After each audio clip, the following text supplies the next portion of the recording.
Perkenalkan, nama saya Tiffany Christine Sapetu, kelas 5B6 Manajemen, mahasiswa dari Universitas Samratulangi Manado.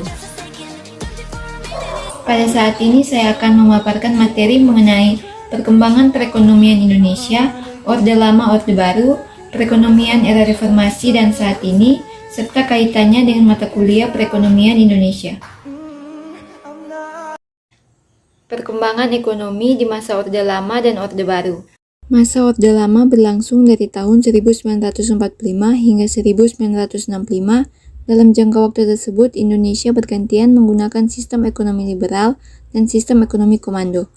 Keadaan ekonomi dan keuangan pada masa Orde Lama amat buruk yang disebabkan oleh inflasi yang sangat tinggi dikarenakan beredarnya lebih dari satu mata uang secara tidak terkendali.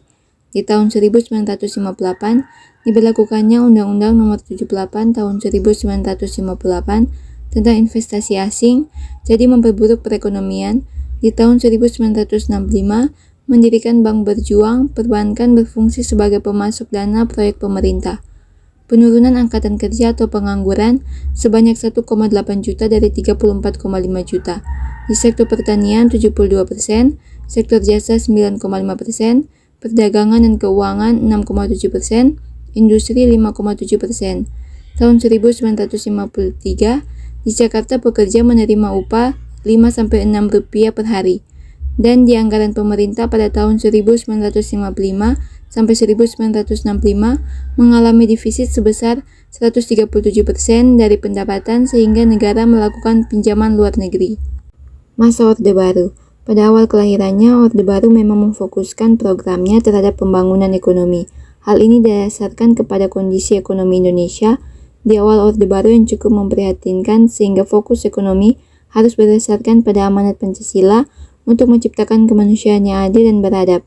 Dalam programnya, pemerintahan Orde Baru menetapkan dua kebijakan ekonomi, yakni jangka panjang dan jangka pendek. A. Program jangka pendek.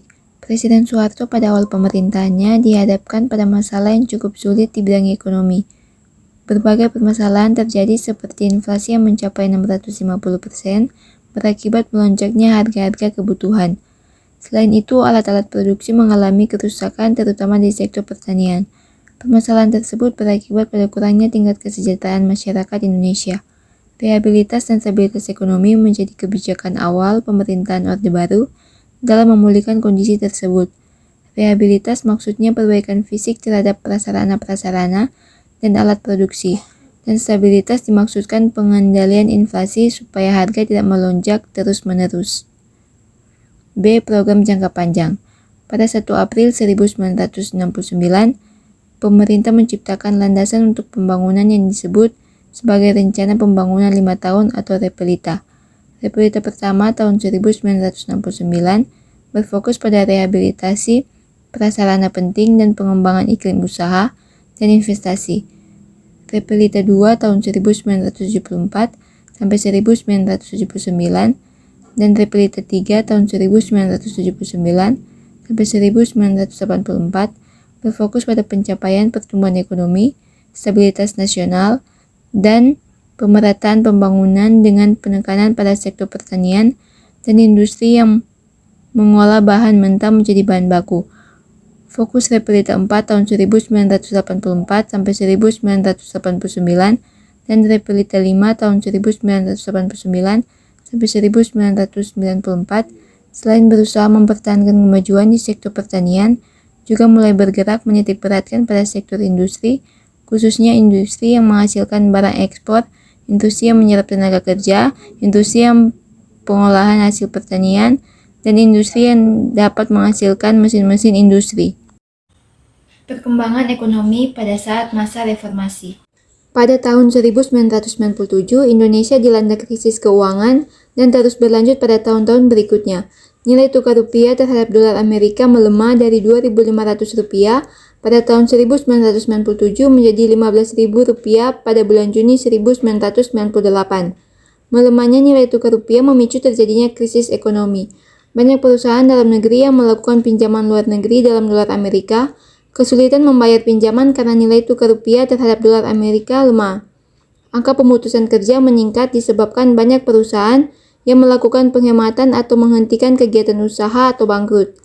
Angka kemiskinan bertambah, harga-harga kebutuhan pokok naik tidak terkendali, dan biaya hidup makin tinggi. A. Masa pemerintahan Presiden B.J. Habibie. Pada masa ini, proses pemulihan ekonomi dilaksanakan dengan langkah-langkah antara lain sebagai berikut. 1. Menjalin kerjasama dengan International Monetary Fund (IMF) atau Dana Moneter Internasional untuk membantu dalam proses pemulihan ekonomi. 2. Menerapkan independensi Bank Indonesia agar lebih fokus mengurusi perekonomian. 3. Melikuidasi beberapa bank yang bermasalah. 4. Menaikkan nilai tukar rupiah terhadap dolar Amerika hingga di bawah Rp10.000. 5. Membentuk lembaga pemantau dan penyelesaian masalah utang luar negeri. Upaya-upaya menyelesaikan krisis keuangan dan perbaikan ekonomi yang dilakukan berhasil menaikkan nilai tukar rupiah terhadap dolar Amerika, yaitu Rp6.500 per dolar Amerika pada akhir masa jabatan Habibie, namun hal tersebut belum mampu mengatasi krisis ekonomi. B. Masa pemerintahan Presiden Abdurrahman Wahid. Pada masa ini, kondisi ekonomi mulai menunjukkan adanya perbaikan dan kondisi keuangan sudah mulai stabil. Namun keadaan kembali merosot. Pada bulan April 2001, nilai tukar rupiah terhadap dolar Amerika melemah hingga mencapai Rp12.000. Melemahnya nilai tukar rupiah tersebut berdampak negatif terhadap perekonomian nasional dan menghambat usaha pemulihan perkembangan ekonomi pada saat masa reformasi. C. Masa pemerintahan Presiden Megawati Soekarno Putri. Pada masa ini, nilai tukar rupiah terhadap dolar Amerika berhasil distabilkan, namun pertumbuhan ekonomi masih tergolong rendah yang disebabkan kurang menariknya perekonomian Indonesia bagi investor dan karena tingginya suku bunga deposito. Adapun kebijakan-kebijakan yang ditempuh untuk mengatasi permasalahan ekonomi antara lain sebagai berikut. 1. Meminta penundaan pembayaran utang sebesar 5,8 miliar US$. 2. Mengalokasikan pembayaran utang luar negeri sebesar Rp116,3 triliun. 3. Kebijakan privatisasi badan usaha milik negara atau BUMN. D. Masa pemerintahan Presiden Susilo Bambang Yudhoyono. Perekonomian Indonesia mengalami perkembangan yang cukup baik pada masa kepemimpinan Presiden Susilo Bambang Yudhoyono. Hal ini terlihat dari rata-rata pertumbuhan ekonomi yang berkisar pada 5% sampai 6% per tahun, serta kemampuan ekonomi Indonesia yang bertahan dari pengaruh krisis ekonomi dan finansial yang terjadi di zona Eropa sepanjang tahun 2008 hingga 2009. Dalam menyelenggarakan perekonomian negara, pemerintah menerapkan beberapa kebijakan antara lain sebagai berikut. 1. Yaitu mengurangi subsidi bahan bakar minyak. 2. Yaitu pemberian bantuan langsung tunai. Dan yang ketiga, pengurangan utang luar negeri. Kondisi perekonomian saat ini.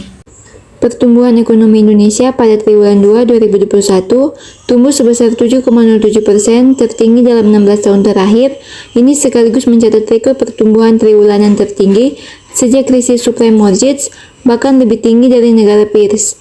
Pertumbuhan tersebut dicapai pada saat kasus aktif COVID-19 rata-rata selama triwulan 2 2021 yang tercatat mencapai sekitar 113.218 kasus.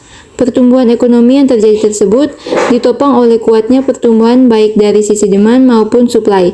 Dari sisi demand, komitmen pemerintah dalam PCPN mendorong konsumsi pemerintah tumbuh mencapai 8,06%.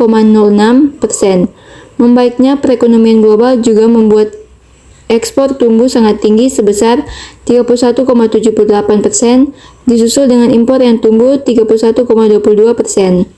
Selanjutnya dari sisi supply, seluruh sektor lapangan usaha mengalami perbaikan. Sektor industri pengolahan sebagai kontributor terbesar PDB tumbuh positif sebesar 6,58%.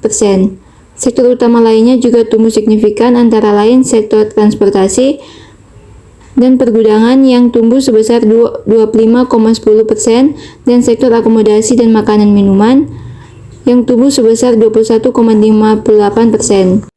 Beberapa sektor yang mendukung aktivitas di tengah pandemi COVID-19 juga melanjutkan penguatan pertumbuhan seperti sektor informasi dan komunikasi serta jasa kesehatan. Kami juga melihat sektor pertanian masih konsisten tumbuh selama pandemi dan berperan penting terhadap ketahanan pangan Indonesia. Prospek perbaikan juga terlihat dari UMKM, tercermin dari peningkatan permintaan atas kredit usaha rakyat atau KUR hingga semester 1 2021. Realisasi KUR pada periode Januari 2021 sampai dengan 2 Agustus 2021 mencapai Rp148,08 triliun atau sudah mencapai 51,96% dari target terbaru di 2021 yang sebesar 285 triliun rupiah. Pemerintah berkomitmen untuk terus memperkuat strategi pengendalian COVID-19 karena strategi ini merupakan necessary condition untuk percepatan pemulihan ekonomi ke depan. Kebijakan PPKM juga terlihat efektif menurunkan mobilitas masyarakat sehingga peningkatan kasus COVID-19 dapat ditekan. PPKM level 3 dan 4 untuk kembali menurun membutuhkan kedisiplinan masyarakat. Seluruh upaya pemerintah dalam mengendalikan penyebaran COVID-19 diharapkan akan segera mengembalikan momentum pemulihan ekonomi. Kaitannya dengan mata kuliah perekonomian Indonesia. Kaitannya yaitu karena materi yang sudah saya sampaikan tadi merupakan materi-materi yang termasuk dalam mata kuliah perekonomian Indonesia untuk memperkenalkan kepada kita pengetahuan tentang perkembangan perekonomian Indonesia dan masalah-masalah yang terjadi selama perkembangan perekonomian Indonesia serta bagaimana kondisi perkembangan perekonomian Indonesia saat ini. Sekian pemaparan materi dari saya. Mohon maaf bila ada kesalahan kata dan atas perhatiannya saya ucapkan terima kasih.